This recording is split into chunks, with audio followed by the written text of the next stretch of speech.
ओम नमो नारायणाय। स्वामी जी के मौन के पीछे का कारण क्या है? स्वामी जी हमारे सामने बैठे हैं, मैं कैमरे के पीछे हूँ। स्वामी जी के जस्ट पीछे आप देखिए, वो ये जो दूर जस्ट पीछे जो दिख रहा है, नीलकंठ पर्वत को साक्षात शिव माना जाता है। स्वामी जी कहते हैं कि घर, संसार, आश्रम, मठ, मंदिर में जब अच्छा नहीं लगता, मन अशांत हो जाता है, तब सीधा हिमालय में भाग के आ जाता है। क्या है हिमालय? हिमालय में जहाँ इतना शांति मिल जाता है, हिमालय भगवान शिव जी का प्रतिमूर्ति, शिव स्वरूप हिमालय साक्षात शिव ही है। भगवान शिव शांत, मौन, समाधिमग्न, पद्मासन में स्थित, कर्पूर गौरम, त्रिनेत्र, गंगाधर, हर हिमालय पर्वत भगवान शंकर जी का साक्षात प्रतिमूर्ति है। हिमालय पर्वत शांत, निश्चल, ध्यानमग्न, मौन, शुद्ध, गंभीर, विशाल, महान और प्रपंच रहित, एकांत, निसंग। हिमालय संसार के कोलाहल से अति दूर, चित्कार, चिल्लाहट, दुनियादारी, बातचीत से पूर्णतः शांत, मौन, गंभीर, उदासीन, सदा मग्न। हिमालय के सानिध्य में आने से ही मन पूर्णतः शांत, मौन और गंभीर हो जाता है। संसार के मोह से मन उदासीन हो जाते हैं। मन अपना असली स्वरूप के खोज में अंतर्मुख हो जाता है, ध्यान मग्न हो जाता है। मन में शांति का प्रवाह बहने लगता है।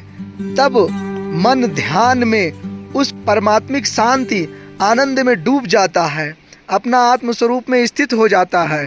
भगवान शिव जी ही हिमालय के रूप में साधक को, योगी को, मुमुक्षु को यह शिक्षा दे रहे हैं, यह ज्ञान दे रहे हैं कि हे योगी, तुम प्रपंच रहित होके शांत, मौन, अंतर्मुख होके, ध्यान मग्न होके अपना आत्म स्वरूप में स्थित हो जाओ।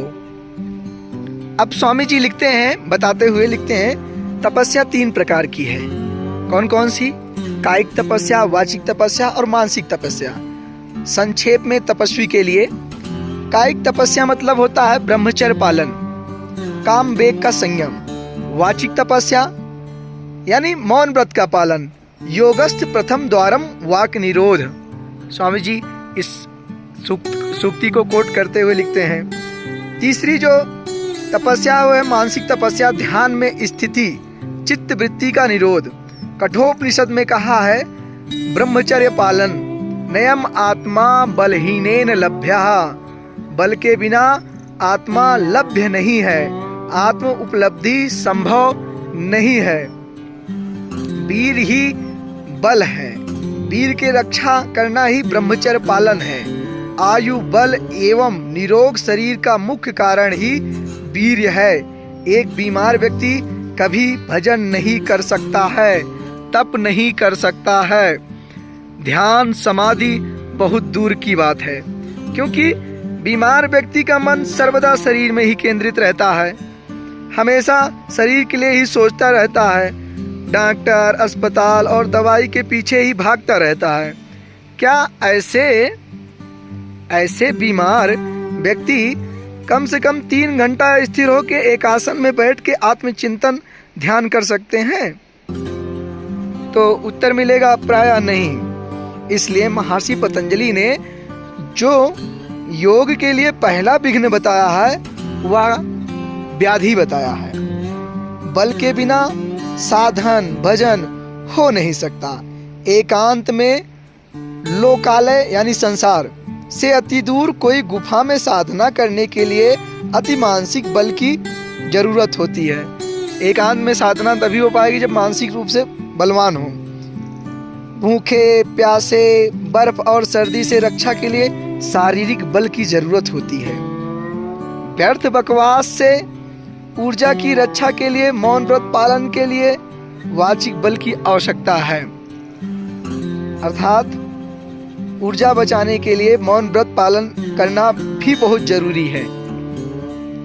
अर्थात बल या वीर ही कायिक तपस्या, वाचिक तपस्या और मानसिक तपस्या का मुख्य कारण है। इस बल या वीर के द्वारा ही आत्मबल यानी आत्मा को प्राप्त किया जा सकता है। तो स्वामी जी ने ये इतना लिख करके हमको दिया था कि स्वामी जी मौन व्रत का पालन क्यों कर रहे हैं और मौन व्रत का पालन से लाभ क्या है, और आप भी इस लाभ को प्राप्त करना चाहते हैं तो आपको भी इस ओर बढ़ना ही पड़ेगा। हरिओम। ओम नमो नारायणाय।